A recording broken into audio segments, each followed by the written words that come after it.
Hi guys, welcome to revision time. आज मैं ला रही हूँ आप सभी के लिए आरआरबी एनटीपीसी एग्ज़ाम 2025 के 17 जून को पूछे गए सेकंड शिफ्ट के क्वेश्चंस के एनालिसिस वीडियो। इस वीडियो में आपको जीके जीएस के एनालिसिस मिलेंगे और साथ ही इससे पहले मैंने फर्स्ट शिफ्ट की भी एनालिसिस डाल रखी है। जिन लोगों ने नहीं देखा है वो जाकर देख सकते हैं। इस वीडियो में मैं आपको बताऊँगी कि कौन कौन से क्वेश्चन एग्ज़ाम में बार बार रिपीट हो रहे हैं, जिससे आपको आने वाले एग्ज़ाम्स में काफ़ी हेल्प मिलेंगे। तो जिनके एग्ज़ाम अभी नहीं हुए हैं वो लोग इन वीडियो को बहुत ही ध्यान से देखिएगा और इसके थ्रू प्रैक्टिस कीजिएगा। वीडियो को स्टार्ट करने से पहले अगर आप चैनल पर पहली बार आए तो चैनल को ज़रूर सब्सक्राइब कर लें और साथ ही इस वीडियो को लाइक भी ज़रूर कर दें। तो चलिए स्टार्ट करते हैं आज के सेकंड शिफ्ट के सारे क्वेश्चंस। क्वेश्चन नंबर 1, सीडी का फुल फॉर्म बताइए। इसका आंसर है कॉम्पैक्ट डिस्क। CMOS का फुल फॉर्म बताइए। इसका आंसर है complementary metal oxide semiconductor. Next question, Bharat में कौन सा रियासती राज्य सबसे पहले एक प्रतिनिधि सभा स्थापित करने वाला था और यह किस वर्ष में स्थापित हुआ था? इसका आंसर है मैसूर 1881 में।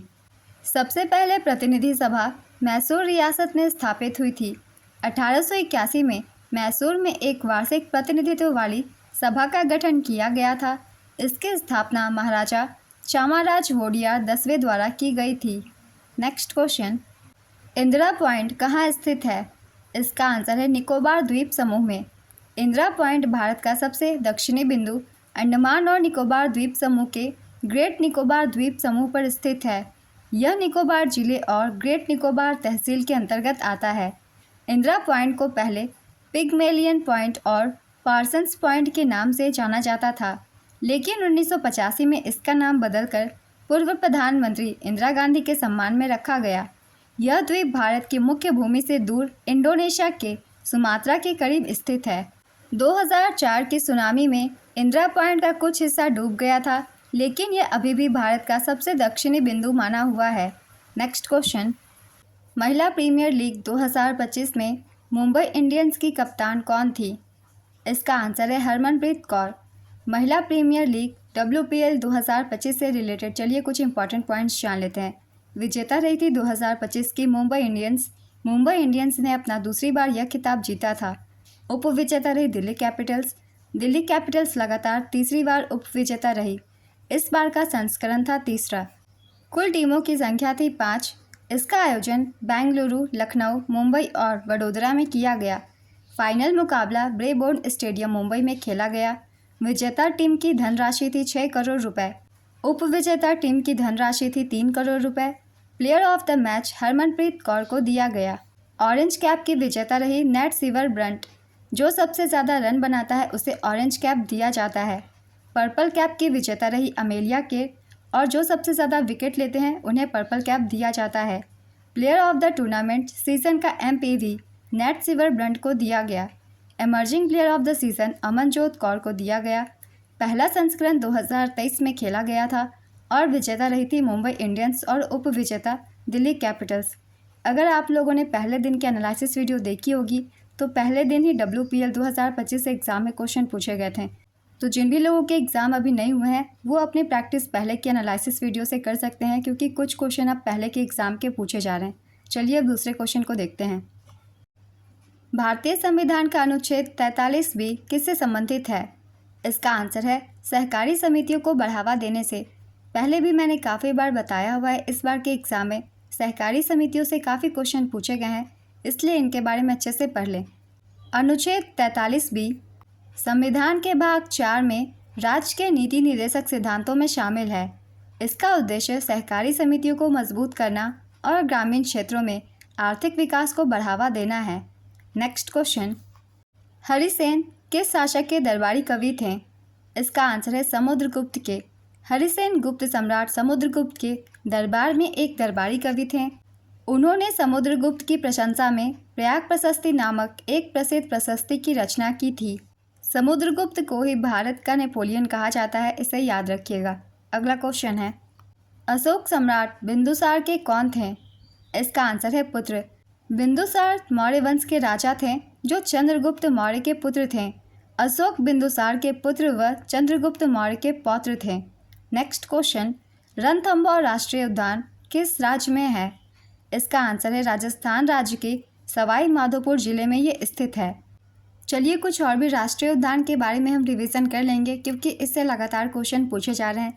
आपको ज़्यादा राष्ट्रीय उद्यान पढ़ने की ज़रूरत नहीं है, जितनी मैं बता रही हूँ आप उसकी रिवीजन करके जाइएगा। इसी के अंदर से क्वेश्चन आएंगे, क्योंकि ये बहुत ही सेलेक्टिव है, इसी से एग्जाम में क्वेश्चन पूछ लिए जाते हैं अक्सर। तो आपको सिर्फ याद रखना है ये किस स्टेट में है। सिमलीपाल राष्ट्रीय उद्यान ये उड़ीसा में है। भीतरकनिका राष्ट्रीय उद्यान ये भी उड़ीसा में है। जिम कॉर्बेट राष्ट्रीय उद्यान उत्तराखंड में है। डेजर्ट राष्ट्रीय उद्यान यह राजस्थान में है। रणथंभौर राष्ट्रीय उद्यान ये राजस्थान में है। सुंदरबन राष्ट्रीय उद्यान ये पश्चिम बंगाल में है। डिब्रू साइखोवा राष्ट्रीय उद्यान ये असम के तिनसुकिया में है। फॉसिल जीवाश्म राष्ट्रीय उद्यान मध्य प्रदेश में है। गंगोत्री राष्ट्रीय उद्यान उत्तराखंड में है। गोविंद पशु विहार उत्तराखंड।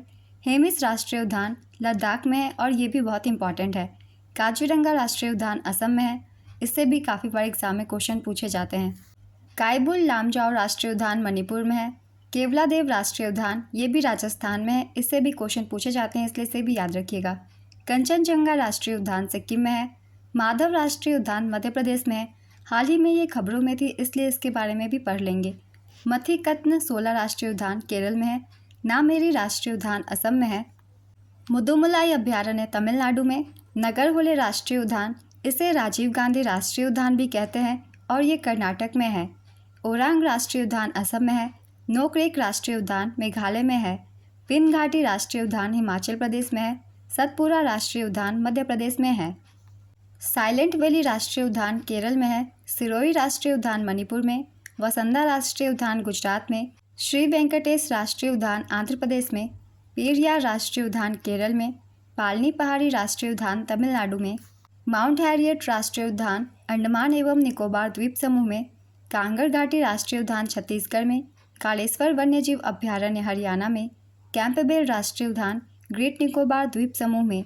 बन्नेर घाटी राष्ट्रीय उद्यान कर्नाटक में। दाचिगम राष्ट्रीय उद्यान जम्मू कश्मीर में। इराविकुलम राष्ट्रीय उद्यान ये केरल में है। तो ये कुछ इंपॉर्टेंट नेशनल पार्क्स थे, इनके स्टेट याद रखिएगा। इस एग्ज़ाम में काफ़ी बार क्वेश्चन पूछे गए हैं, इन्हीं में से कोई एक। अगला क्वेश्चन है, जब एक डोरी को खींचा जाता है और ध्वनि उत्पन्न होती है तो उसमें यात्रा करने वाली तरंग कैसी होती है। इसका आंसर है अनुप्रस्थ तरंग होती है। पद्म भूषण कुमुदनी लाखिया एक डैश नर्तकी हैं। इसका आंसर है कथक। उन्होंने 1967 में Kadam school of dance and music की स्थापना की, जो भारतीय नृत्य संगीत का एक संस्थान है। नेक्स्ट क्वेश्चन, किस राज्य ने इलेक्ट्रिक वाहन नीति 2.0 ईवी पॉलिसी 2.0 लॉन्च की है। इसका आंसर है दिल्ली। द्वितीय क्षेत्र में कौन कौन आते हैं। इसका आंसर है विनिर्माण, प्रसंस्करण और निर्माण जैसी गतिविधियां द्वितीय क्षेत्र में आती है।